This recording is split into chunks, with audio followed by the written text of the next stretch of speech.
Այսօրվա դրությամբ հավանաբար խորհրդարանում, եթե վաղը անցկացվեն ընտրություններ, դասավորվածությունը մի քիչ այլ կլինի։ Բայց ինչպիսին այն կլինի, մի քիչ ավելի դժվար է կանխատեսել, որովհետև այս արդեն այն իրավիճակ, երբ իշխանությունը արդեն որոշված է եղել, երբ Փաշինյանը միանշանակ կրում էր, այդ իրավիճակը այլևս չկա։ Բայց այն իրավիճակն էլ չկա, երբ որ մենք կարող ենք ասել, որ դա ընդդիմությունը կհաղթի։ Եվ այսպիսով իսկապես շատ սուր պայքար է, որը զգալիորեն էլի դրսի ազդեցություններ ունի, այն ինչի մասին ես խոսացի, եւ այստեղ իհարկե մենք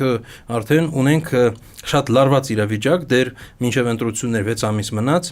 դեռ պաշտոնապես չի հայտարարվել քարոզարշավը, բայց արդեն շատ ակտիվ ներքաղաքական գործընթաց է անցնում։ Եվ այս ֆոնին իհարկե անորոշության աստիճանը շատ բարձր է եւ մտավախությունների աստիճանը եւս շատ բարձր է, որովհետեւ հիմնական սուբյեկտները ունեն մտավախություն, որ ով էլ հաղթի, ինքը պարտվողին ոնց որ բանտարկելու է, հա,